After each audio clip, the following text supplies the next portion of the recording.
Hello and welcome to our today's webinar. Today's webinar is called Easy Project DevOps because we'll be talking about DevOps toolset for project management.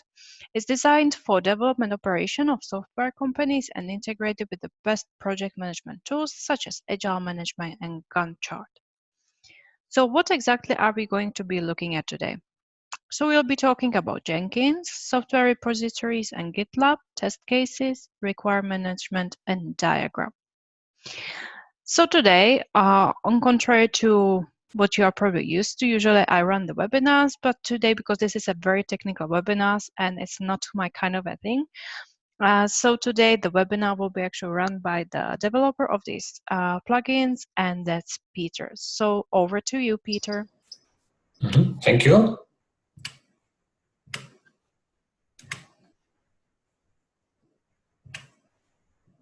Okay, so hello everybody. My name is Peter, as Anna said, and I will show you within let's say 30 minutes a practical example how to use basically these plugins from the development, from the testing, and from the, I would say, project management perspective.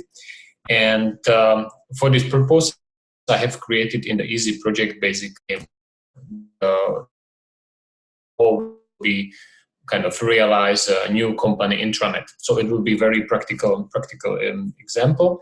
And in here, I'm basically sharing on the overview page like the classic infinity symbol, and this will help us basically go through the whole cycle, basically from specifying of the requirements until the delivery. And here you can see basically we were trying to develop, as Anna said, like particular plugins for the specific sections. So in here, like for example, for the planning, we will go through the requirements and the diagrams today, and then we will try to connect to GitLab repository and how works basically the synchronization there.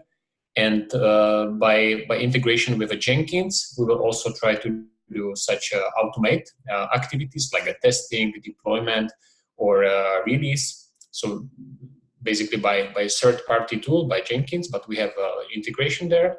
And then we will also go through the plugin test cases, which allowed us to basically create testing scenarios and basically helping the testers for the daily job. So let me start from the requirements perspective. So as we said, the goal is to develop the new company intranet, and by using of these plugins requirements, you can easily, or basically you or a product owner or especially the customer, you have a chance to specify what is the expectation to be developed and delivered. And basically separate pages and admin section. For the design, for sure, we are doing a new web page. So basically, I would be interested in the layout and portability to the mobile devices. And in the pages, I will specify, for example, the how should look like the login page inside of this new intranet. So here you have for sure chance to attach the print screen. So just for the reference, this is my vision for me as a customer, how I would like to have like a login inside to this new intranet. And then for sure you have a chance to specify like the description, what is your expectation, like if there should be such authentication or like a single sign-on or whatever. So this is like a classic specification, and it is visible in the tree view, which helps you with a better orientation. So you could even imagine, like, not just in my case, I have just a few requirements, but in a bigger and the complex projects, you could have like dozens or even hundreds of the requirements. And then the main principle is to for sure specify your expectation, and plus to connect the requirement towards to the task. So it allows you to have the full picture and the traceability between the realization tasks versus requirements. And in here you could also see in the brackets like the status of the task. So basically, if I'm right now like a customer and I would like to have overview of the realization task, so here I could see, hey, this task, like analyze market trends, it is in done state. I could not expect that this requirement is going to be closed soon. So so let's imagine that I can easily, like just by one click, create a new requirement. let's imagine that I'm talking right now about the design section. So I will put there like a requirement for the mobility, and then I could specify such a concrete description and just click on the save, and it will be placed in the tree view as in here.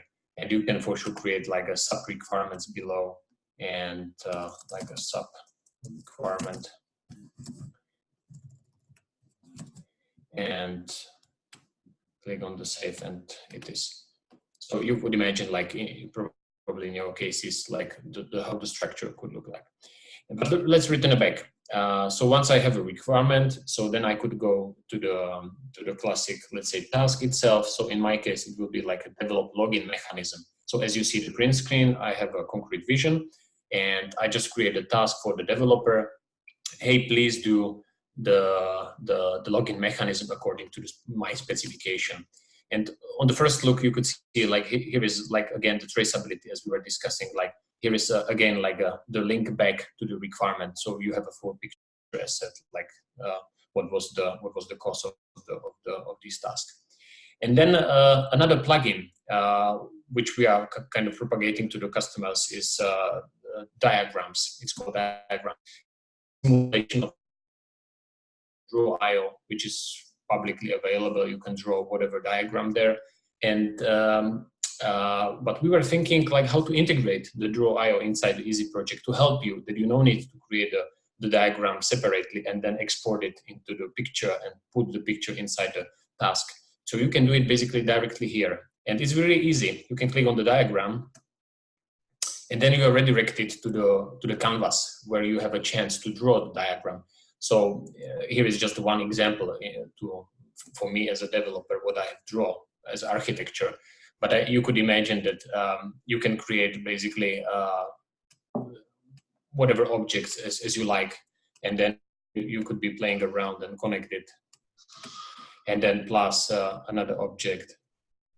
So yeah, it's really easy. It's just working like a charm, and then you have a chance to select from the multiple objects from the classes for the developers, like UML diagrams, or you can, and this is very popular, you can choose like from the BPMN standard business process model notation and draw the basically processes. So you could imagine probably in your situations how to basically describe like a sales process, the delivery process, development process. So that's for these cases. And then if I will click on the save, so it is again redirected back and right now updated about these two new objects. But how to do it, how it works. If I will click on the update on the task level or on the notice board level, on the project level, so then there is in the panel, it's called CK editor. In this panel, there is a new object which is called diagram. So wherever you will see this panel, so there is also a chance to draw diagrams. So if I will click here, I will call it like architecture. And again, I have a chance to draw the new diagrams. And voila, I will click on the save. Here is just the link to the diagram. I'll click on the save again, and it is below. Yeah, so it's really easy, and then you have a chance to even kind of categorize and version the diagram, so you have a chance to return it back to the previous version. So in this case, you can see like I already created the 4 versions, and so you can click on the previous one and basically have a look there.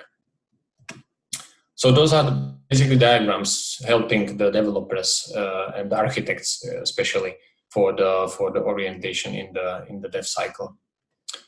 And then if I will return back, so we passed basically through the first section like a planning requirements diagrams, and now we will have a look into integration with repositories, how it works. In the setting of the project, there is a kind of tab repository. If you click on that, you have a chance to connect to the various repositories. It could be like Mercurial, there was a SVN, and right now the very popular is a Git or a GitLab. It doesn't matter basically. For the GitLab, it's just a different protocol. So you can use HTTPS, and just adding this address. So you have a chance, like adding the address to your GitLab, you have a chance to connect to your repository, and then you can click on the save, and that's it. And how it works, or what is the purpose of the integration with a GitLab? So let's imagine the classic scenario that your developers are basically working in their development tools. So they're using such IDEs like Eclipse or another tools, and they basically don't like project management tools like Easy Project, and they would like to avoid to be using it.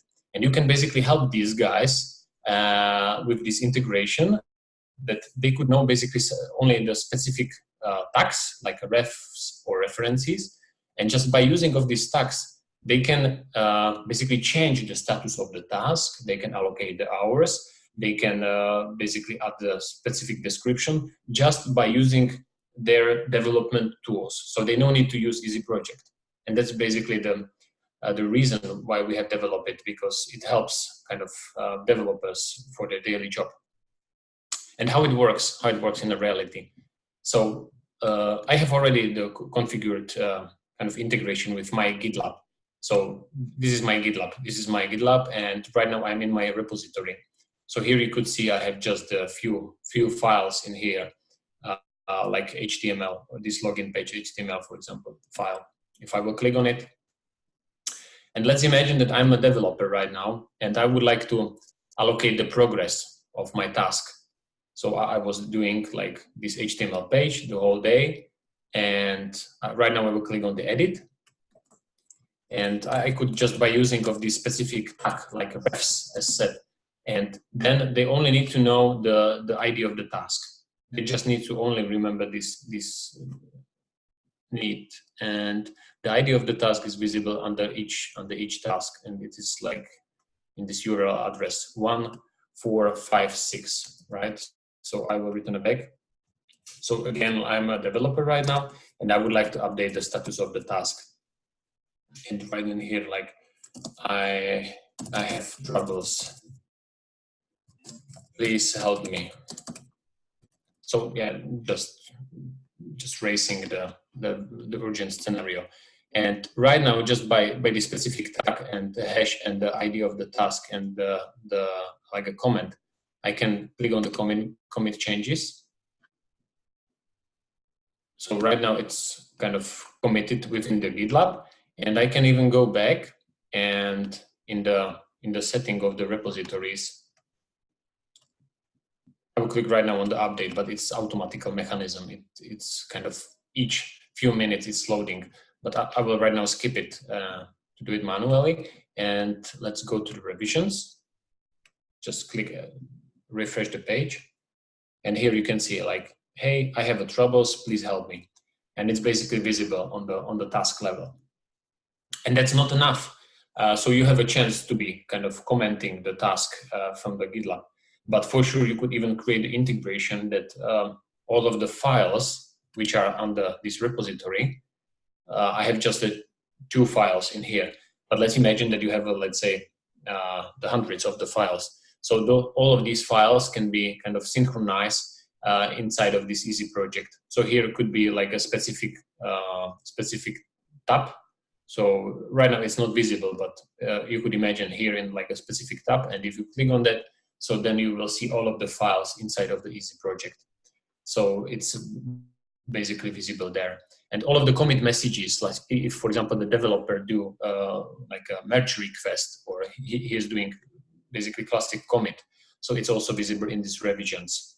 So in my case, I was doing like a comment, but let's imagine that the developers are doing the real, I would say, commits inside of the repository. So these comments are visible here. So it's a really nice, especially for the project managers too, so they see the movement and the activities under the code. So they could imagine the progress or why the delivery is kind of slow.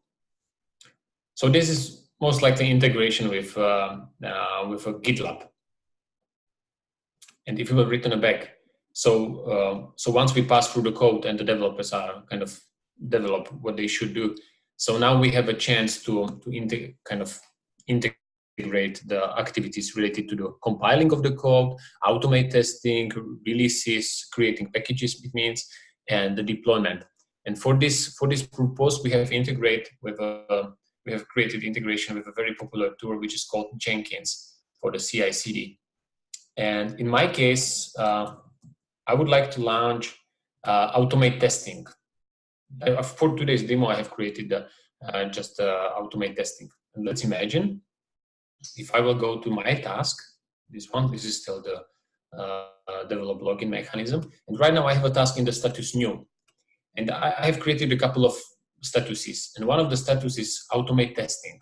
So if I will click on the automate testing, I would like to start automatically the testing under the code which this developer developed. So, and how to do it? So first of all, you need to create the job inside of the Jenkins. So I have created one. So just a second, I will find it. So this is my job. And in the configuration of the job, I will explain you how it works. So for sure, you have to create a connection to your Easy project. So in each job, you need to have this connection. And once this connection is set up, so then you have to basically specify what needs to be the logic, what needs to be kind of launched by this Jenkins job. In my case, I was telling that I'm going to launch the automate testing, and it will be like a specific utility, which is called HTML init. So I would like to launch this utility, which will control my repository. So let's imagine that I will launch this job, and this job basically launch the utility, and the utility is controlling the code inside of the repository. So that's the logic of this job. So it's automate testing.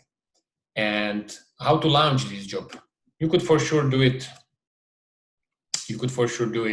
Manually, because in here we have a specific on the task and in the body we have a specific tab which is called Easy Jenkins CI, and you can launch it manually. So if you click on it, so it is launching the job as is visible basically here. So this is already happening job. But I would like to connect it with this automate mechanism, that if someone changed the status of the task to automate testing, it will automatically launch the script. And how to do it? So in the setting of the project, you have continuous integration. So this is new tab. Let me open it. And first of all, you have to define the connection to your Jenkins. I'm using like the cloud version. So this is like address, username, and my API token. And then you have a chance to create like a connection and select the specific job. If you click add pipeline, so you can select the job. So those are basically the jobs from my Jenkins. And here you could see like there is a job for the building of the code, for the compiling. There is a job for the deployment. And yeah, there are plenty of the jobs there. But in my case, I have selected already one which is called FCB Watch. And here is basically the logic of the launching of the job. So you can basically limit it per specific task. So you can define the rule that the job is launching just for the concrete and the particular task. But in my case, I would like to define the logic for all of the tasks. So let's imagine that if any task goes to the status automate testing, so it will launch automatically the job. So I will click all tasks, and you can for sure limit it based on the tracker. So let's imagine that you have like a rule inside your company that for each of the bug, each of the kind of mistake, there is launched specific job. You could imagine there what could be behind, or for the development, because there could be also the specific job. But I will keep it empty right now, and here is the logic as we were discussing. Which status is basically activating the launching of the job. I have selected automate testing, and if the task goes to the automate testing, so then it's launching the job. So let's return it back, and we can try it live.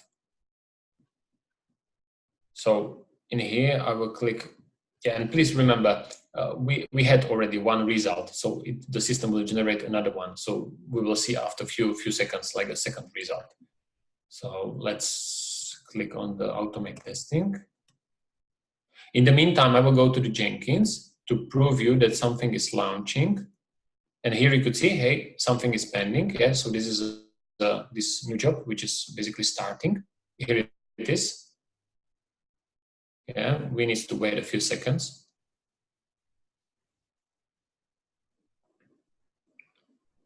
Yeah, in just a few seconds. And here you could see it failed because I have created basically the bad code in the repository just to visualize the working. And so this is the HTML file, which is inside of the repository. And then he checked that on the row number 13, there is a kind of indenting spaces must be used in the group of 4 and another fails or warnings. So this is like the utility which is controlling the code itself. And then the result is visible not just only in the Jenkins, but it is visible again on the task level. I will refresh the page. And voila, we have like a second result. So this is the same log as I was kind of showing in the Jenkins. And it basically helps not just only the developers and the architects and testers, but also the project managers to see like the automate progress. So you could imagine in the real situation, I will go to the Kanban board for better visualization. So let's imagine that you have like a statuses inside of your kind of work cycle, like coding, auto testing, deployment, and all of those could be automated. So I will show you even one more tip. If I will open the repository and integration with GitLab. So here you could even configure that by commit message that your developers will write in the GitLab such a commit message, it will change the status of the task to the automate testing. So let's imagine that basically this coding will be automatically switched to the automate testing. I think it's launching also this job for the testing. So you could basically pass through all of the statuses, I would say semi-automatically. So it's basically kind of saving your time and the time of your projects.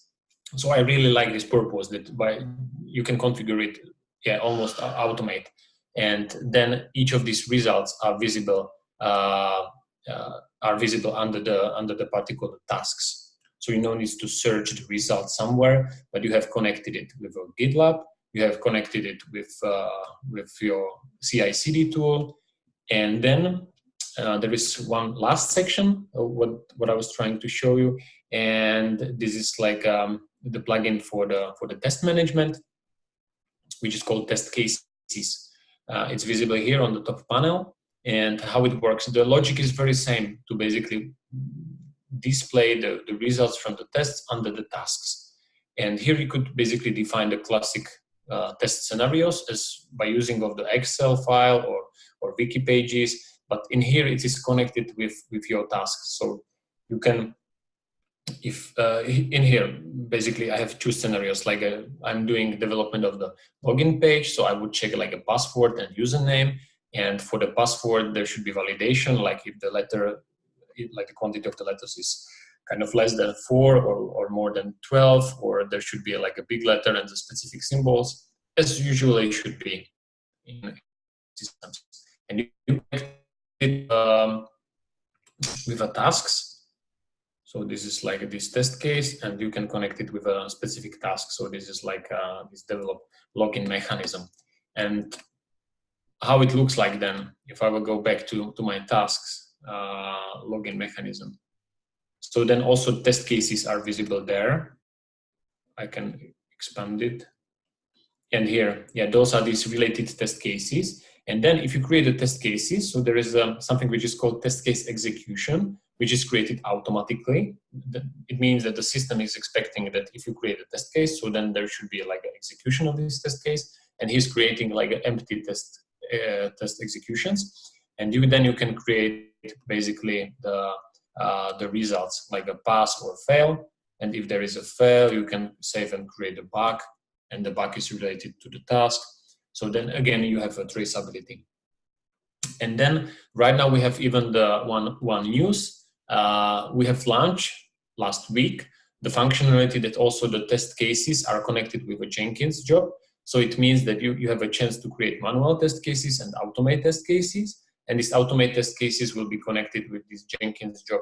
So all of these results will be not visible, not just only under the task, but also in these test case executions.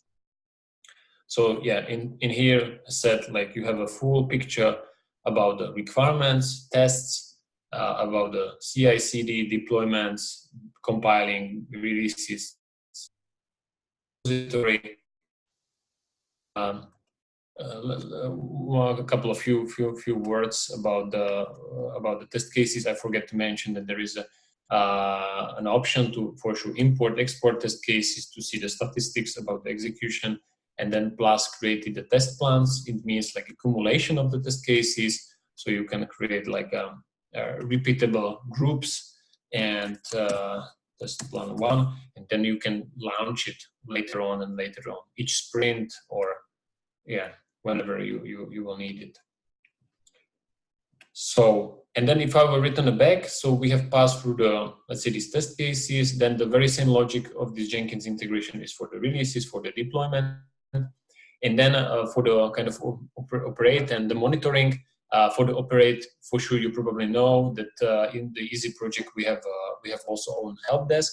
So there again, the integration with the incidents, so you have a chance to see all of the incidents, and again, link it with a test, with the requirements, with all of the objects inside the system. And then for the monitoring, we have really a lot of kind of configurable dashboards. So each object from the system is able to visualize in the graphs. So that's one of the biggest value of the Easy project. And that's basically it. So yeah, it was just a short example, but it really allows the automate mechanisms for your daily jobs. You will like it. And then if you have any questions, I guess there should be a chance to reply your Q questions on the chat. Yes, so if you have any questions, please feel free to type it in the Q&A, which is at the bottom of the toolbar of this webinar. We already have one question here. Ivan is asking, once the automated testing job is finished, does the system change the status automatically, or does it remain on the same one? Yeah, very good question. And that's exactly what we are right now developing, because you're not the first one who was raising this question. And it will be basically really automate. So as you said, once the job is finished and finished successfully, so then it will switch automatically the status to another one. So it will be like a workflow. Great. So meanwhile, if you have any other questions, please feel free to type it in. And for now, I would like to show you, because we were mentioning help desk. We recently ran a webinar for help desk, so I would like to show you where you can find it. All the recordings for the webinars, you can find them on our website under services. And then under training center, and on the right side in the menu, there is webinars. So here you can find the recordings of our past webinars. You can see the help desk one. And by the end of this week, you will find here also the recording of today's webinar, which is already available on our Facebook page, because we are streaming live to Facebook. So you can find it there. Okay, there's no question so far, so I would like to show you one more thing, which is the Devops pricing, which is something you might be interested in. So when you go to pricing on our website, then you have here in this toolbar, there is Devops toolset. And here you can find individual pricing for each of these plugins. So you can see first you choose the number of users, then you choose how many months you want to pay for. And then simply by ticking the checkboxes over here, you will you choose the plugins that you are interested in, whether it's test cases, requirements, plugin diagrams, or Jenkins. As you can see, for the first three, it's €1 per user per month. For Jenkins is €2. And then you simply fill in your billing information. So looks like we don't have any questions at the moment. If you have any questions later, you can always contact us through our chat window that you will find in the right bottom corner, both on the website as well as in your application. And through this chat window, you will get through to our support team, and they will be more than happy to answer any of your questions. So thank you so much, Peter, for the amazing webinar. And thank you guys for attending today's webinar. I hope you learned something new. As I said, if you have any questions later, please feel free to get in touch, whether it's via the chat window, via the phone, or via email, or see you at our future webinars. And I wish you good luck with your projects.